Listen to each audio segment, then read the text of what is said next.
Bonjour et bienvenue dans un nouvel épisode des Gros Spoilers, l'émission où je vous parle des séries et des films qu'on a vus récemment sans hésiter pour spoiler. Bonjour Stéphane. Bonjour Gauthier. Aujourd'hui, on va vous parler de la fin de la saison 2 de Supergirl, parce qu'on n'avait pas fait les épisodes de 18 à la fin, donc les 5-6 épisodes qui finissaient. C'est ça, de 18 à 22. Et du coup, plutôt que de vous en faire un par un, on va en faire un petit résumé compact, on va essayer de pas faire trop long. Du coup, que s'est-il passé en cette fin de saison?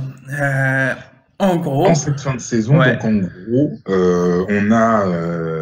on a une invasion extraterrestre qui se prépare en fond par la mère de notre cher Mon-El, D'ailleurs, j'aurais commencé par le fait que, avant de préparer elle le fait pour préparer la guerre, mais la mère de Mon-El, elle commence déjà par s'insinuer dans l'entourage de Lina Luthor. C'est ça, elle va complètement l'utiliser pour justement permettre ensuite à ses troupes de pouvoir envahir notre belle Terre. Et c'est vrai que ça commence à l'épisode 18, effectivement, parce que là, c'est un épisode qui fait pas tellement évoluer l'histoire, mais c'est à la toute fin que Lina va voir, que la mère va voir Lina donc Rhea va voir Lina pour la détourner. Exactement. Du coup, bah moi ça m'a un peu embêté, pas parce que j'ai trouvé ça nul, attention, on va dire oui, hater, non, pas parce que j'ai trouvé ça nul, mais le fait que Lina, on joue encore avec le fait peut-être qu'elle va être gentille, peut-être que ça va être un ennemi de Supergirl, c'est bon. Moi j'aimerais bien qu'on dise une fois pour toutes, parce qu'on l'avait déjà dit quand sur les épisodes où il y avait la mère de Lina, c'est bon, on a vu que Lina, elle était gentille, point, arrêter de nous faire des allers-retours émotionnels en disant peut-être elle va devenir méchante, peut-être elles vont devenir ennemies, j'en ai marre de ça, voilà. Moi, ça me fait plaisir que Lina et Supergirl soient amies, et voilà, arrêtez, quoi. Mais oui, mais à terme, on sait très bien qu'elles vont devenir méchantes. En fait, tout est fait dans ce sens-là, c'est-à-dire que Lina, t'as l'impression qu'elle est hyper naïve et tout. Hop, elle a cru sa mère, là maintenant elle a cru Rhea. Après, qui est-ce qu'elle va croire encore? C'est pour ça, c'est ça que je trouve relou. Va venir le moment où Supergirl va lui dire, écoute, tu sais quoi, c'est bien beau, mais ta naïveté, j'y crois plus, quoi. Ou t'es naïve, ou t'es vraiment naïve, et alors dans ce cas-là, arrête tout, arrête de respirer, arrête de vivre parce que sérieux, c'est insupportable. Ou alors, tu le fais exprès parce que t'aimes bien aussi mettre le chaos. Voilà. Parce qu'à chaque fois, Lina est derrière le truc. Les invasions extraterrestres, le coup aussi là du cliffhanger, elle avait traîné encore dedans. Bah oui, puisque c'était sa mère qui l'avait influencé. Ouais. C'est elle qui a sauvé le coup aussi. Du cliffhanger, du crossover, pardon, je voulais dire. Donc voilà, elle est toujours dans les mauvais plans, soi-disant parce qu'elle sait pas trop et qu'elle est un petit peu trop gentille. Ouais. Moi, je pense que Lina Luthor, c'est une Luthor. Voilà, non, c'est une gentille, elle a sauvé plusieurs fois le coup. Elle va briller ou autre, et puis ça va finir par péter. Lina Luthor, c'est une gentille, on le voit dans tous les épisodes que c'est une gentille. Ah, ça va. Même l'actrice, on sait que à chaque fois, elle joue des rôles où elle est censée être gentille parce qu'elle a les yeux bleus, etc., mais qu'à la fin, c'est une pindèche. Ouais, c'est vrai.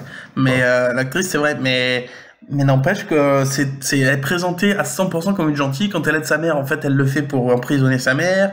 Il y a plein de trucs comme ça, donc qu'ils arrêtent de nous faire le coup, quoi. Et on peut faire des histoires autour de Lina Luthor sans que ça tourne à oh mon dieu, j'ai un nouveau mec, Kara machin, elle veut pas, donc oh là là, c'est pas bien.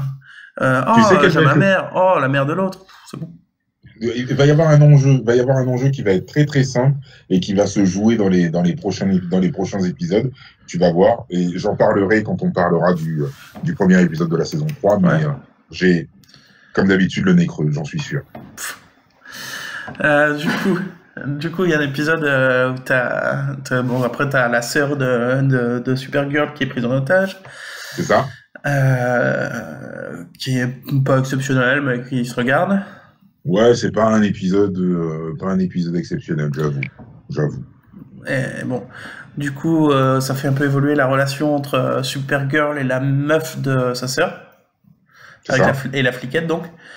Moi, j'avais pas eu l'impression qu'avant ça, elles avaient une relation si compliquée, mais apparemment, pareil. Apparemment, c'était le cas. Euh, de conceptions différentes apparemment de la justice entre guillemets. Et puis, mais ouais, ouais, après, oui, c'est vrai que on n'avait pas l'impression qu'elles étaient si opposées que ça à l'origine. ouais. Mais bon, c'est pas très grave, qui se regarde. On a encore un moment où... quand c'était... il peut... Ah, voilà. Non, oui, voilà. Et j'ai essayé de lire ses pensées, mais il les bloque d'une quelconque manière. Moi, franchement, j'en ai marre. J'en ai marre de l'utilisation qu'ils font du Martian Manhunter. Il sert à rien. Il sert à rien. À chaque fois qu'il essaye de lire les esprits de quelqu'un, ou il y a un truc extérieur qui bloque, ou alors il s'évanouit. Non, mais ça va aller, là. Ça va aller. Pourtant, j'avais de l'espoir parce qu'au début de l'épisode, il arrive à lire l'esprit de je sais plus qui, du père du méchant. Oui. Et du coup, je lui dis, ah, c'est cool, enfin, il sert à quelque chose et tout. Et là, le fils, il l'a devant lui. Oh, il bloque son esprit d'une quelconque manière. Mais non, mais c'est n'importe quoi. C'est n'importe quoi. Le mec, il peut rivaliser avec Superman, quoi. Il peut rivaliser avec Superman. Il n'arrive pas à rivaliser avec des pauvres gars, quoi. Laisse tomber, quoi. Du coup, ça m'a...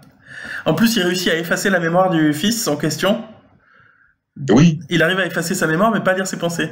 Mais pas à lire ses pensées. Bah oui, tout va bien. Tout va bien. C'était marrant. Par contre, ouais, pendant l'épisode, il y a un truc qui m'a énervé avec l'histoire de Lina et de la mère de Mon-El.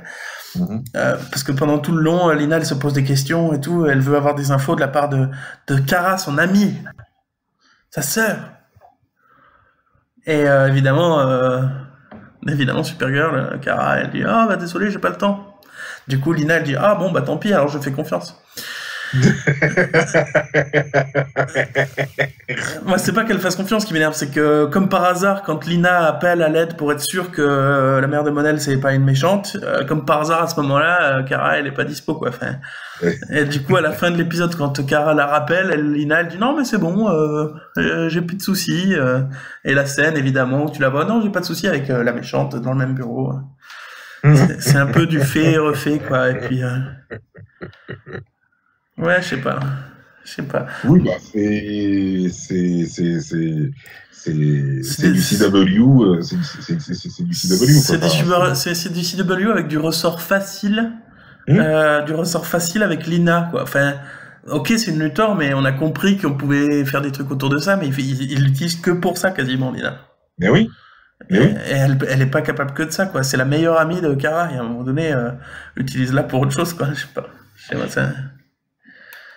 Je sais pas, bref. Elle sera utilisée que pour ça, pour finalement arriver à un antagonisme entre les deux. C'est obligé. Ok. Du coup, ensuite, on a l'épisode, je t'en ai parlé il y a quelques épisodes des gros spoilers. Et tu m'avais dit, mais pas du tout, de quoi tu parles. Et il y a l'épisode donc qui arrive le 2-20, l'épisode 20 de la saison 2, où t'as le petit gamin qui peut bouger les objets, je crois, ou une connerie comme ça. Oui. Et du coup, donc voilà, il se passe que dans l'épisode, t'as Jimmy qui se pose des questions, parce que lui, il instille la peur dans l'esprit des gens, alors que Supergirl, elle inspire le courage et tout. Donc voilà, Jimmy se pose des questions, et il joue la mère de substitution avec le gamin. Comme par hasard, le noir inspire la peur, le blanc inspire le courage. Mais tu rigoles, mais moi, cet épisode, il était centré là-dessus, et ça m'a énervé. Oui, non, moi je l'ai trouvé chiant l'épisode. Je l'ai trouvé chiant. Parce que déjà, tout le truc de lui, oh mon Dieu, je suis triste, je suis déprimé, j'inspire la peur, gna gna gna. Il veut protéger. Enfin, voilà, ça m'énerve. Du coup, Jimmy dit, ouais, on va pas mettre le gamin comment ça s'appelle, en pièce d'interrogation, en interrogation room. Ouais, enfin, lui faire un interrogatoire, quoi. Ouais, parce que du coup, il va pas s'ouvrir, ça sert à rien. Et l'autre, il dit, mais si, c'est comme ça que ça se fait, le martien. Mais, enfin, les gars, le gamin, il a 8 ans, évidemment, il va pas s'ouvrir, quoi. Je sais même pas s'il parle, en plus, le gosse. Au début, non, après, oui. C'est ça. Et du coup, il y a il y a quelqu'un qui lui dit au Black, tu n'es pas seulement un masked vigilante, donc un héros, Justicier. un justicier masqué, mais aussi un psychologue d'enfant. Il y a quelqu'un qui lui dit ça, je sais pas. Bref. Parce que le mec il doute et tout, tu vois. J'en sais rien. Donc il fait la mère de remplacement. Et c'est là que le moment crucial.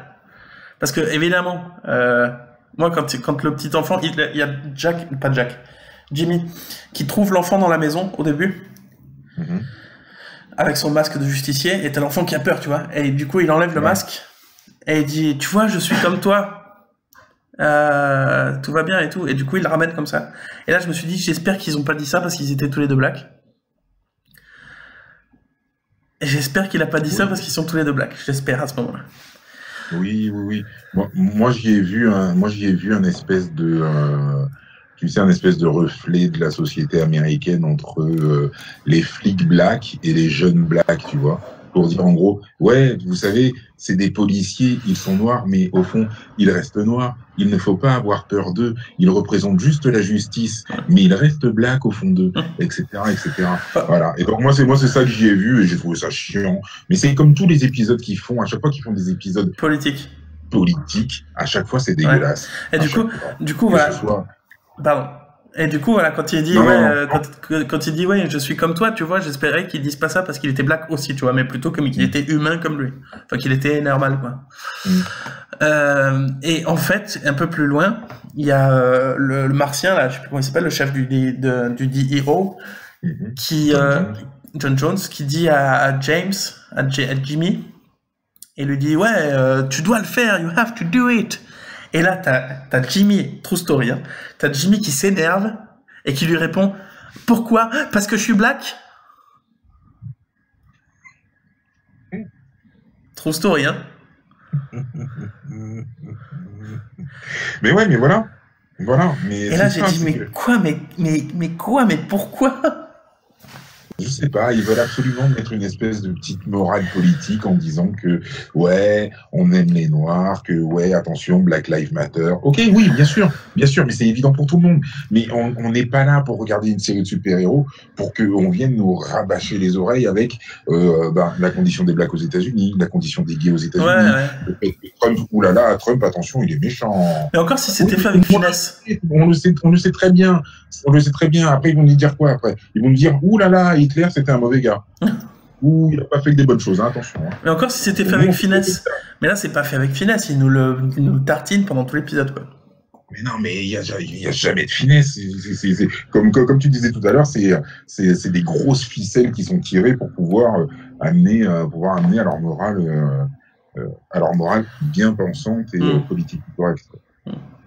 Bref, du coup, en fond, t'as l'enfant qui a des problèmes avec sa mère, justement, parce que la mère de Mon-El est en train de faire des tests avec son portail. Oui. Et du coup, pour faire venir les ennemis. C'est ça. La flotte. La flotte. Ensuite, donc, épisode suivant, t'as l'invasion d'Axamit. Exactement. L'invasion d'Axamit. L'épisode s'appelle Résiste. Ah non, d'ailleurs, à la fin de l'épisode avant, c'est dans la fin de l'épisode d'avant que le portail s'ouvre, d'ailleurs. Que le portail s'ouvre, oui. Où tu commences à voir tous les gens. D'ailleurs, Supergirl, elle est arrivée et tirée dans le portail, alors qu'elle aurait pu tirer sur la porte, quoi. Oui, bah... Mais bon. Du coup, invasion d'Axamit. Votre monde est le nôtre, machin et tout, tu vois. Et je me suis fait une note à ce moment-là pour dire non, je ne suis pas un hater, c'est pas parce que c'est une série, il peut tout se passer, c'est des comics, il faut accepter qu'ils puissent faire telle ou telle chose, que ce soit pas réaliste ou pas. Je m'en fous, ok. Je veux bien qu'il y ait des trucs irréalistes parce que ça y a des comics et tout. Mais voilà. Et je me suis noté un truc, c'est parce qu'à un moment donné, il y a la sœur qui tombe, je sais plus pourquoi. La sœur du Supergirl qui tombe, et il y a Supergirl qui arrive super vite et qui l'attrape d'un coup, et la sœur, elle s'arrête d'un coup au final, tu vois. Donc elle devrait mourir à ce moment-là, parce que même si c'est Supergirl qui l'attrape, elle devrait s'écraser contre Supergirl. Et ça, je me suis fait la note de dire ça m'a pas gêné, parce que ça fait partie des comics, ça fait partie des séries super-héros, c'est le genre de truc qu'on accepte. Donc voilà, je voulais faire un point important là-dessus, de dire, je ne, c'est pas, c'est ok, j'accepte qu'il y ait des trucs incohérents, mais il y a des trucs trop incohérents. Là, ça m'a pas gêné, par exemple. C'est rigolo parce que il me semble que dans le premier film Superman, mais attention, je parle avec des guillemets, des crochets, des machins, parce que je suis pas du tout sûr, mais il me semble que justement, au moment où Lois tombe, Superman, il la rattrape pas de suite, il remonte plus haut et il redescend pour descendre à la même vitesse qu'elle et la rattraper à ce moment-là. Et ça me paraît logique. Beaucoup plus logique. Ouais, enfin, logique. Voilà. Mais oui. Il me semble, attention, je parle pincette et tout, la totale. Je suis pas sûr de mon info, que je vérifierai pour pouvoir la confirmer. Ouais. Ok. Du coup, voilà, ils ont besoin de. Évidemment, il y a la mère de Lina qui arrive à ce moment-là. Maintenant que Lina s'est aperçue que la mère de Mon-El c'était une méchante. Il fallait que sa mère la méchante vienne aussi. Il fallait que sa mère la méchante vienne aussi pour rentrer dans la vie de sa fille. Enfin. Mm-hmm. Il y a Cat Grant qui arrive, l'ancienne boss de Supergirl. Oui. Moi, j'ai pu revenir, mais moi, j'adore ce personnage. Je crois que c'est mon personnage préféré. J'adore Cat Grant. Eh ben, j'avoue que j'avais un gros a priori sur le personnage. Au début, ouais. Au début, surtout qu'en plus, Calista Flockhart, moi, je la supporte pas, personnellement. L'actrice mais c'est juste moi. Tu parles de l'actrice? Oui, okay. Oui, je parle de l'actrice et Ali McBeal, moi, c'est mon avis personnel. Ah oui, t'es un hater. Non, pas du tout. C'est juste que j'aime pas. Eh ben, écoute, franchement, je la trouve très, très bonne dans le rôle. Ah ouais, elle est j'aime beaucoup son personnage, j'avoue. Elle est top. Donc, la voir revenir, moi, ça m'a fait super plaisir. Bon, il sauve la situation, hein, on va pas... Et puis, il y a Linda Carter. C'est qui Linda Carter? Linda Carter, la présidente, la première Wonder Woman. Ah bon? Ok. Oui, la Wonder Woman des années 70. Ok. Celle dont j'étais amoureux quand j'étais enfant. Ok. Oui. Mais on l'avait déjà vu. Oui, on l'avait déjà vu, mais c'est toujours un plaisir de revoir Linda Carter. Ok. Du coup, voilà. Évidemment, Supergirl, elle veut sauver Rhea parce qu'elle est conne. Parce qu'elle est comme Superman. Les gens pourraient, mais non, mais les gens ne sont jamais vraiment mauvais au fond d'eux. Mais non, je peux toujours les sauver. Et c'est ce qui fera qu'ils seront toujours défoncés par un ballon. Bref. La parenthèse étant fermée. Du coup, il y a Superman qui est du côté de Rhea, parce que évidemment, il faut mettre un Twister nul. Et donc, il s'est fait posséder par Rhea. Je sais plus trop comment il se fait posséder. Avec d'ailleurs. de la kryptonite argentée. Ah oui, c'est vrai. C'est vrai. Et elle existe, ça, cette kryptonite dans les... Il y a toutes sortes de kryptonite. Oui, ça oui, mais est-ce qu'elle existait avant? Il y a la kryptonite dorée qui enlève les pouvoirs définitivement des kryptoniens. Il y a une kryptonite rouge qui les rend mauvais. La kryptonite bleue qui les rend humains temporairement. La kryptonite rose qui les rend gays. Il y a une kryptonite arc-en-ciel, je sais plus ce qu'elle fait. Enfin, ouais, non, il y a plein de kryptonites différentes. Ils sont vraiment allés trop loin avec cette histoire de kryptonite quand même. Et attention, tout ce que j'ai dit, true story. Ouais, non, Et la rose rend vraiment gay. Et ils sont vraiment allés trop loin avec cette histoire de kryptonite. La kryptonite verte, au début, c'était logique, tu vois, parce que bon, il y avait c'est des radiations de leur planète et tout. Ok, quoi. Mais toutes les autres, c'est parti en couille quand même. Ouais. Ah oui, c'est ça. Et donc la bleue rend les kryptoniens humains temporairement, mais elle rend les humains aussi forts que des kryptoniens sur Terre. C'est ça. Ouais. C'est ça. Bref. Les kryptonites blanches aussi, je sais plus trop ce qu'elle fait. Enfin, bref. Ouais, bref. Du coup, t'as Superman du côté de Rhea. C'est ça. Et je crois que l'épisode se termine comme ça, en fait. Où tu vois l'arrivée de Superman, il va se battre contre Supergirl. C'est ça. D'ailleurs, dans le dernier épisode, le 22, tu vois combattre Supergirl et Superman, et j'ai trouvé super le combat pour une fois, tu vois. Le combat était bien fichu, il était effectivement. Super bien, tu sentais la puissance du combat, avec le son qui était très bon, avec les impacts qui étaient excellents. C'était, tu sentais la puissance du combat, quoi. Tu sentais la force à chaque point, à chaque impact. C'était vraiment super.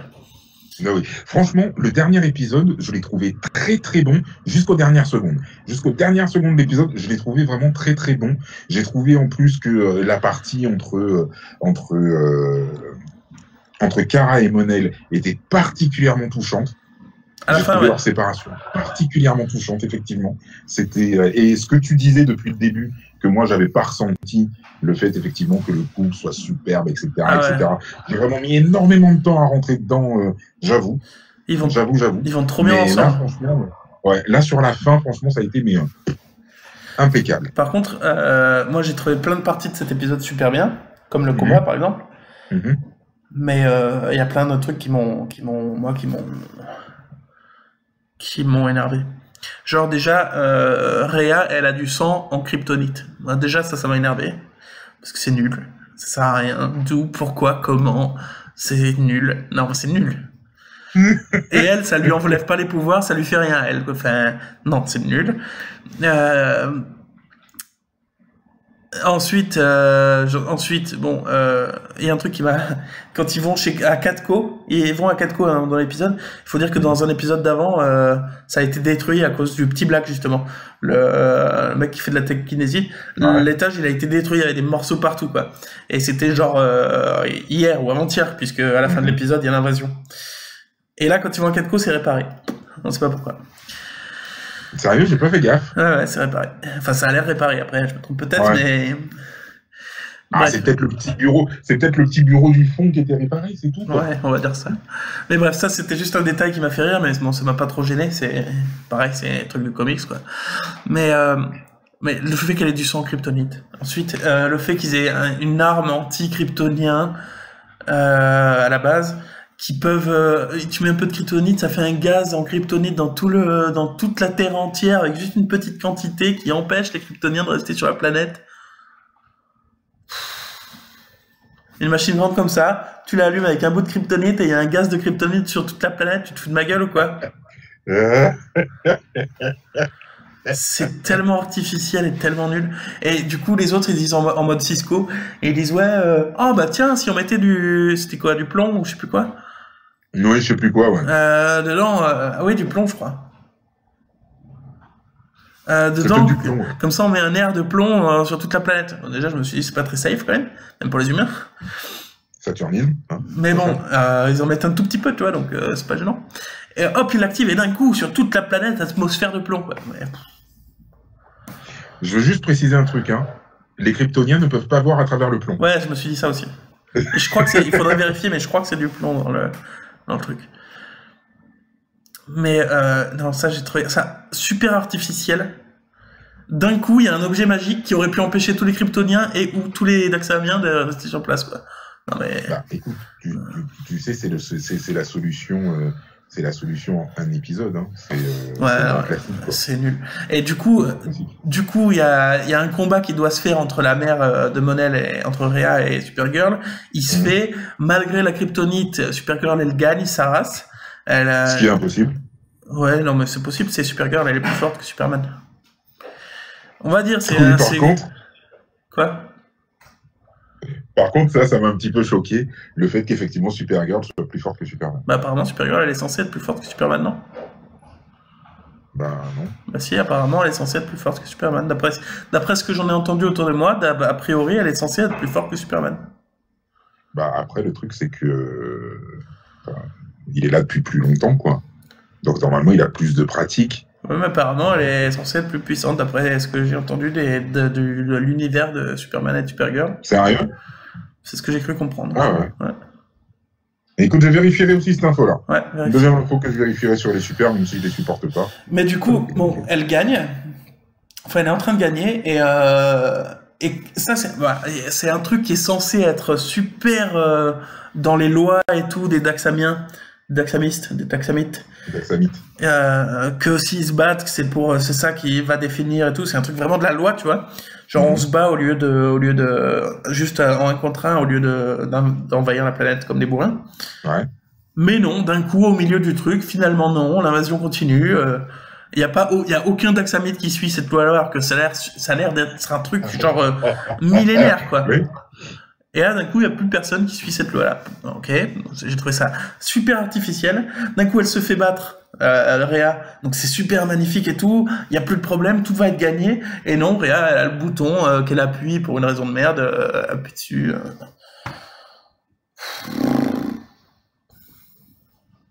Ça te surprend encore, ça? Non, mais c'est super artificiel, en fait. La fin, elle était super. Elle était super, c'est le combat épique. Oh là là, malgré la kryptonite, j'y arrive. Ceci, cela, tout est génial. Et les petits trucs de merde comme ça, appuie sur un bouton et oh bah du coup on va faire partir Monel artificiellement de la série quoi. Enfin pas de la série mais de l'environnement. Mais oui, mais en fait tout ça c'est toujours dans le même optique, toujours l'optique de générer le cliffhanger final. Non, mais j'ai trouvé ça. Toujours. Non, parce que là, le cliffhanger final, ça n'a rien à voir avec Monel. Ah bah si. Ah bah non, pas du tout, c'est la fille, c'est ce que tu m'as dit tout à l'heure, c'est la fille... Oui, mais le truc, c'est que le fait que Monel soit parti, tu te dis, ouais, non mais attends, il est parti, mais il va revenir. Il va forcément revenir. Il va falloir fatalement trouver un twist pour que le mec y revienne. Ouais, mais c'est pas vraiment un cliffhanger, c'est pas... Ah si, c'est un peu un cliffhanger, parce que tu te dis comment est-ce que Kara va gérer le fait que Monel soit parti, qu'est-ce qui va se passer, est-ce qu'il va survivre, est-ce qu'il va mourir, est-ce qu'il va revenir et tout, genre en mode overboosté, ça y est, maintenant il craint plus le plomb. Mais pour moi, ça aurait été un cliffhanger s'ils s'étaient arrêtés avant qu'il parte, genre est-ce qu'il va mourir ou pas, là, ok, c'est un cliffhanger. Là, c'est pas un cliffhanger, il part et voilà quoi. Oui, il part, mais tu sais qu'il est toujours amoureux, il part pas par choix, donc d'un côté tu te dis qu'il va forcément revenir ou qu'elle va essayer de le faire revenir, qu'elle va essayer de le chercher, et donc tu te dis que l'enjeu de la saison suivante, ça va être que le retour de Monel. Voilà. Plus effectivement les quelques secondes à la fin où on te dit non, Kal-El et Kara ne sont pas les seuls à être partis. Ouais, voilà, ça encore pareil. Un autre Kryptonien est parti. Pareil, c'était super artificiel, ça. Enfin... Et l'épisode d'après, on va nous faire quoi? Que de l'autre côté de Krypton, il y a encore quelqu'un qui a fait un autre Kryptonien est parti. Mais voilà. Non, ça c'était nul. Et en plus, il avait pas besoin de ça l'épisode. Mais non, il en avait pas besoin. Il en avait pas besoin. Pas du tout. Pas du tout. Pas du tout. Franchement. Et puis c'est nul. C'est idiot. C'est idiot d'imaginer qu'un autre Kryptonien il peut arriver sur Terre et qu'il soit pas déclaré. Je veux dire, avec Kal-El qui est là en train de crier sur tous les toits, ouais, je suis kryptonien et tout, Krypton, ma planète, elle a été détruite, etc. Ouais. C'est nul. C'est nul. C'est nul. Ok. Bon, je pense qu'on va finir là-dessus parce qu'on est déjà à 28 minutes d'enregistrement. Je pense que pour Arrow que vous allez voir bientôt du coup dans quelques jours, on va faire la fin de saison et le dernier épisode sur deux trucs. Enfin bref, on va essayer de faire ça un peu plus pour que vous ayez. Ou alors la prochaine fois, vous regardez cette vidéo en 1,5 fois. Vous êtes dans YouTube en bas à droite, vitesse de lecture 1,5 fois 2 même si vous voulez. Comme ça, vous avez que 15 minutes d'épisode. Ah, j'aurais dû dire ça au début de l'épisode. Et comme il a fini aucune de ses phrases, en fait, ce qu'il voulait dire, c'est que pour Arrow, on va sensiblement faire la même chose sur la fin de la saison, et ensuite on enchaînera donc sur des épisodes pour chaque épisode de la saison suivante, et que nous allons nous retrouver très prochainement pour un nouvel épisode des gros spoilers, parce que nous sommes des gros spoilers. Et quand même ça. C'est vrai. Ouais.